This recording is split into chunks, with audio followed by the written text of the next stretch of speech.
Hello everyone, welcome to future battle JPSC classes. आज हम लोग 71 नंबर क्वेश्चन से करेंगे।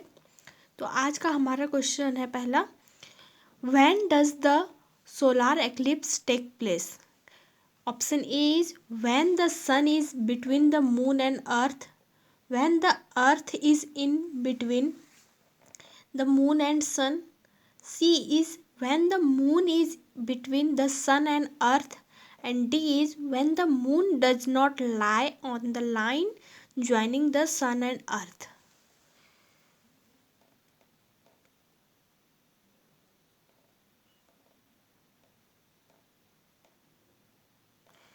So here the right answer is option C, that is when moon is between the sun and earth, then the solar eclipse take place.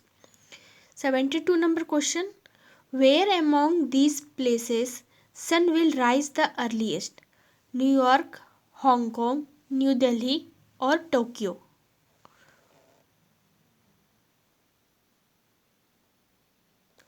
Here the right answer is Tokyo. Tokyo में सबसे पहले sun rise होगा क्योंकि वो सबसे ज़्यादा east में है उसका place. 73 number question, which one of the following is correct sequence of the given planets in increasing order of their size means diameter? increasing order में हमें अरेंज करना है according to diameter.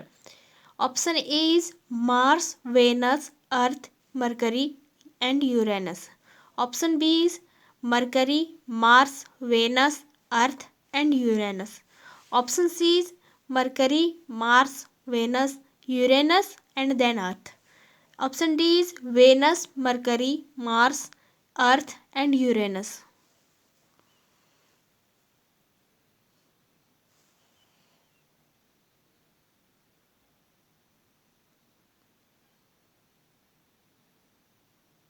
Here the right answer is option B, Mercury, Mars, Venus, Earth and then Uranus. यहाँ पे point note करने के बाद है कि पहले मार्स है फिर वेनस है, थोड़ा सा ये दोनों में एक्सचेंज हो जाता है। मरकरी के बाद मार्स होता है, फिर वेनस होता है, फिर देन एज यूजुअल अर्थ होता है और यूरेनस होता है।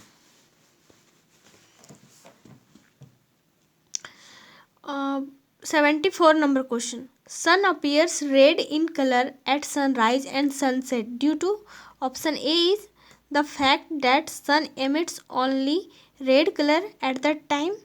Option B is red light having longer wavelength scatters away. Option C is the sun comes out of the mountains. Option D is that all other colors scatter away except red.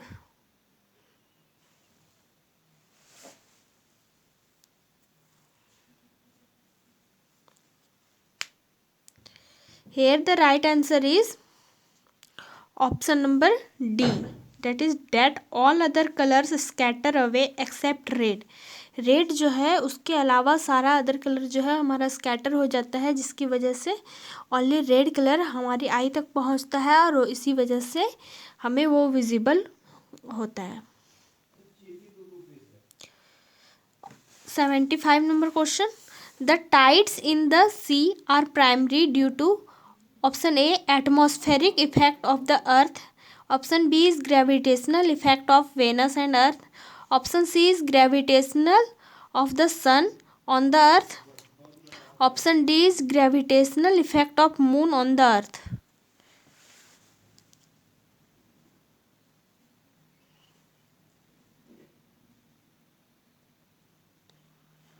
Here the right answer is gravitational effect of moon on the earth. उसी की वजह से जो है tides सी में primarily rise होते हैं।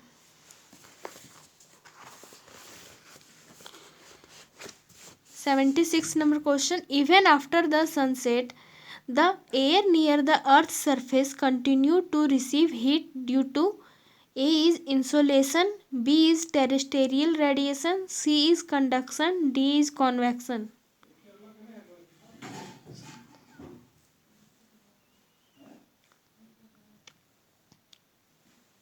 Hair the right answer is terrestrial radiation. Terrestrial radiation का मतलब ये है कि जो भी सनरेज अर्थ पर आता है उसके बाद जो बैकवर्ड होता है फिर अप, मतलब कि अप की तरफ एटमॉस्फेयर की तरफ, तो उसको कहते हैं terrestrial radiation. 77 number question, what is the difference between the asteroid and comets? A.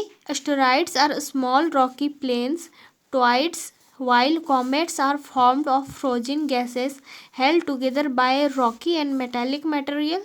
Or B is asteroids are found mostly between the orbits of Jupiter and Mars, while comets are found mostly between Venus and Mercury. Three comets show a perceptible glowing tail while asteroids do not. Options are A is 1 and 2 only, B is 1 and 3 only, C is 3 only, D is 1 to 3.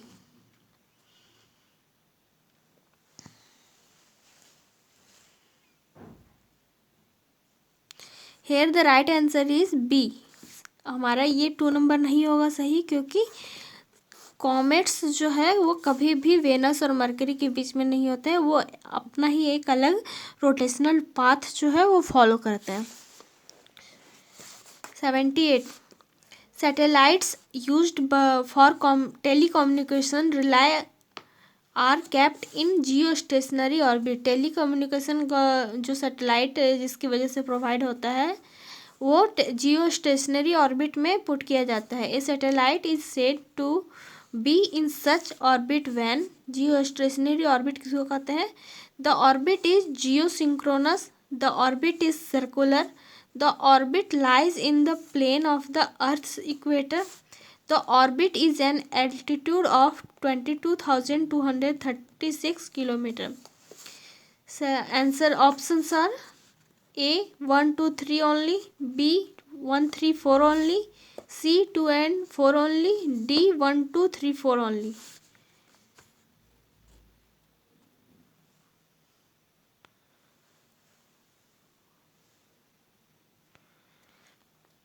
Here the right answer is option A 1 2 3 only. ये altitude नहीं होता है, ये यहाँ पर दूसरा altitude होता है। आप सभी लोग नीचे कमेंट करें कि यहाँ पर कौन कितने हाइट पर जियो स्टेशनरी ऑर्बिट होता है। 79 number question, the earth revolves around the sun in an elliptical path and the sun located at the focus of the ellipse. Imagine a situation in which Earth goes around the Sun on a circular path. Which among the following would result in under the situation? अगर earth circular path में move कर रहा है तो क्या होगा? A it would not make any difference, कोई difference नहीं होगा create. Difference between seasons will be reduce, ठीक है। The earth would become very hot, D is earth would become very cold.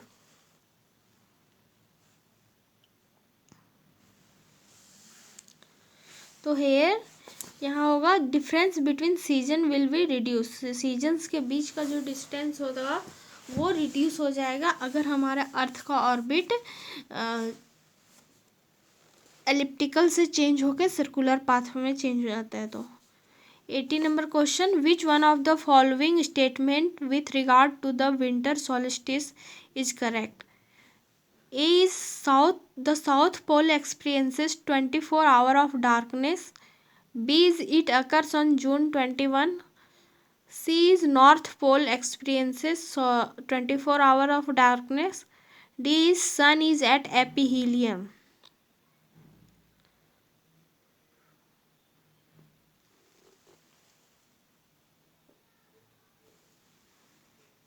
Hair the right answer is कि अगर winter solstice हो रहा है तो हमारा नॉर्थ पोल में जो है वो 24 आवर्स डार्कनेस एक्सपीरियंस करेगा। 81 number question, the term Higgs boson is associated with, obviously ये क्वेश्चन पहले कर चुके हैं, God particle. The large collection of stars, dust, and gas held together by gravitational attraction between components is known as cluster, atmosphere, Galaxy और सन family. एक large connection of star है, dust है, gas है, वो एक दूसरे के साथ ग्रेविटेशनल फोर्स से जुड़ा हुआ है, तो उसको क्या कहेंगे? एक क्लस्टर कहेंगे, एटमॉस्फेयर कहेंगे, गैलेक्सी कहेंगे, या फिर सन फैमिली कहेंगे। इसका आंसर होगा ऑप्शन नंबर सी, गैलेक्सी कहेंगे। 83. A person stood alone in the desert on a dark night and wanted to reach his village, which is situated 5 kilometers east of the point where he was standing. He had no instrument to find the direction, but he located the pole star. The most convenient way now to reach his village is walk in the direction facing the pole star, direction opposite to the pole star, direction keeping the pole star to his left, direction keeping the pole star to his right.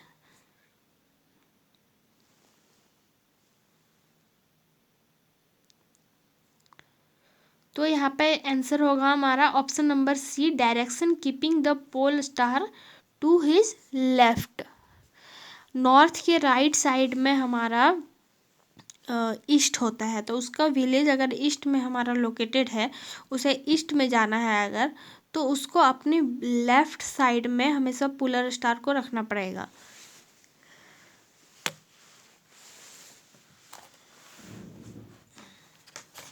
ये हमारा chapter complete हो जाता है। इसके सारे MCQs total 83 MCQs के complete हो गए हैं, डेट इज़ आवर यूनिवर्स के सारे। अब उसके बाद हमारा नेक्स्ट टॉपिक है the interior of the earth.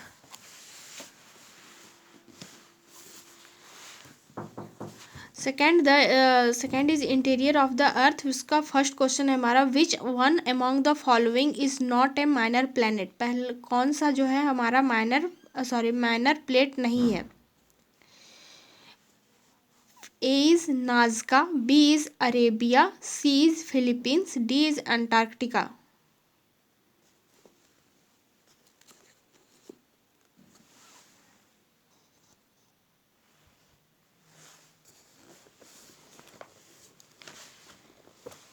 Here the right answer is Antarctica is not a minor plate.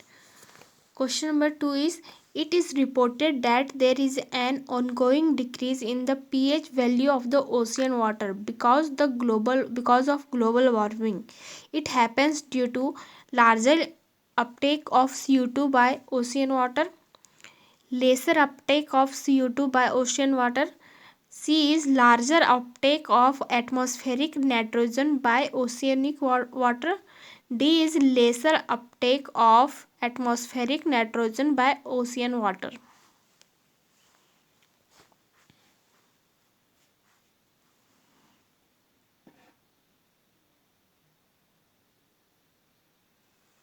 Here the right answer is lesser uptake by CO2, lesser uptake of CO2 by ocean water की वजह से जो है हमारा pH value of ocean है जो है वो धीरे धीरे डिक्रीज हो रहा है। अगर हमारा pH वैल्यू डिक्रीज होता है तो वो किस में कन्वर्ट होगा? एसिडिक में कन्वर्ट होगा या बेसिक में कन्वर्ट होगा? आप इसको कमेंट कीजिए। According to the geoscientist, the shape of the earth is a round, 1 round, 2 spherical, 3 is close to that of a sphere, and 4 is an oblate ellipsoid. Here options are 2, 3, 4, B is 1, 2, 3, C is 1 and 2 only, D is 3 and 4 only.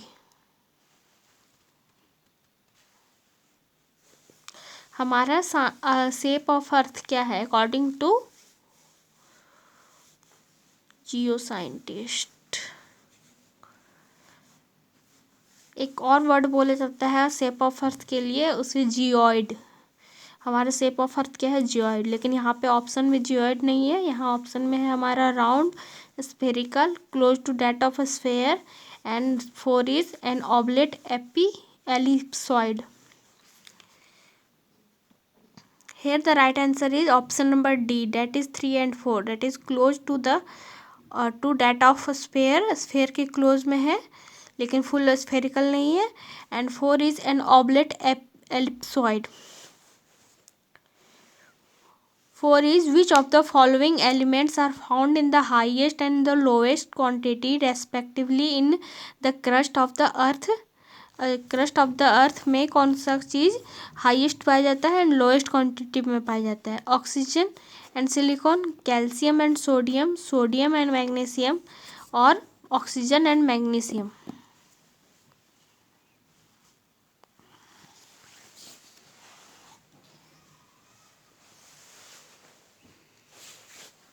Right answer is oxygen and magnesium. जो हमारा है ये दो चीज़ है वो सब, oxygen सबसे ज़्यादा पाया जाता है एंड लोएस्ट क्वांटिटी में हमारा मैग्नीशियम पाया जाता है. 5 is the most abundant element is silicon, nitrogen, calcium और oxygen.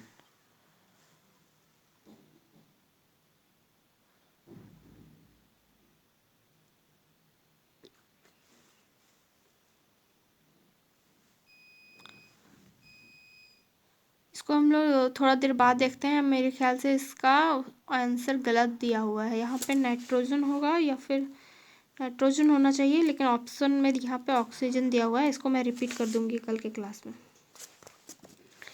Which of the following is are direct source of information about the interior of the earth? Earthquake wave, volcano, gravitational force और earth magnetism. इन चारों में से कौन सा direct source of information है? Source of information तो सभी हैं, लेकिन डायरेक्ट सोर्स ऑफ इंफॉर्मेशन क्या है? Option A is 1 and 2 only, option B is 2 only, option 3 is 3 and 4 only, option D is 1 2 3 4 चारों.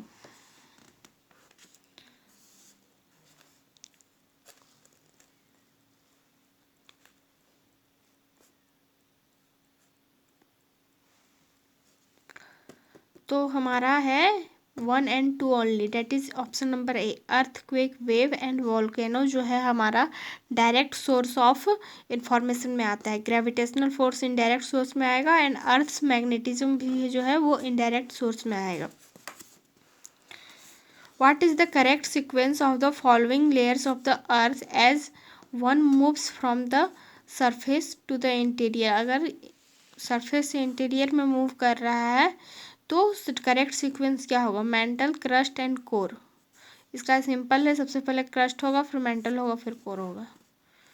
2 1 3 C. Match the following list 1 and list 2 in physical property. Outer crust, ये हमारा option है. Outer crust, mantle, core and inner crust. List 2 में है हमारा solid, partially molten, liquid and plastic state and solid and partially plastic state.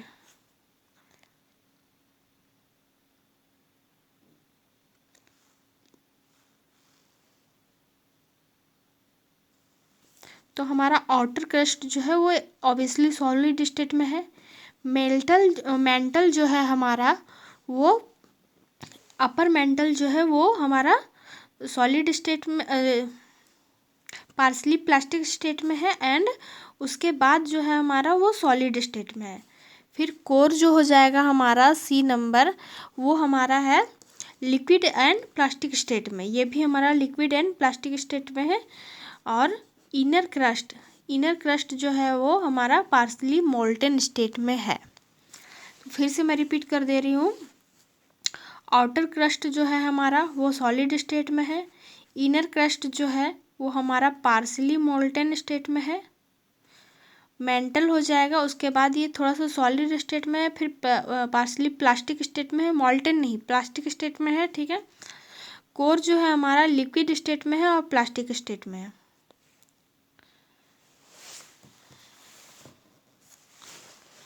Nine. Select the correct chronological order of the following geological period: Oligocene, Miocene, Pliocene and Eocene. सबसे पहले क्या आएगा?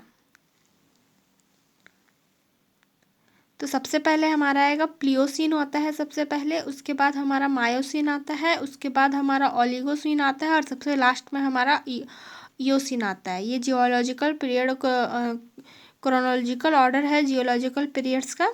सबसे पहले Pliocene, उसके बाद मायोसीन, उसके बाद ओलिगोसीन और सबसे लास्ट में हमारा इयोसीन आता है। In the Earth's atmosphere, which of the following have the property of absorbing the heat and contribute to the warming of the atmosphere? Warming of atmosphere में कौन सा जो कंपोनेंट है ये कंट्रीब्यूट करता है? कार्बन मोनोऑक्साइड, ऑक्सीजन, सूट या water vapour. Options are 1 and 2 only, 1, 3 and 4, 3 and 4 only, 1, 2, 3, 4। इसमें से कौन सा पार्टिकल है, कौन सा एलिमेंट है जो कि वार्मिंग ऑफ एटमॉस्फेयर में कंट्रीब्यूट करता है? कार्बन मोनोऑक्साइड, ऑक्सीजन, सूट या वाटर वेपर। तो राइट आंसर होगा हमारा 3 and 4, that is soot and water vapour जो है हमारा वार्मिंग ऑफ एटमॉस्फेयर में हमारा कंट्रीब्यूट करता है। कार्बन मोनोऑक्साइड नहीं करता है, कार्बन डाइऑक्साइड भले ही कंट्रीब्यूट करता है एंड ऑक्सीजन तो कंट्रीब्यूट करता ही नहीं है। थर्ड इज सूट जो है वो कंट्रीब्यूट करता है और वाटर वेपर की वजह से भी जो हमारा एटमॉस्फेयर धीरे धीरे गर्म होता है।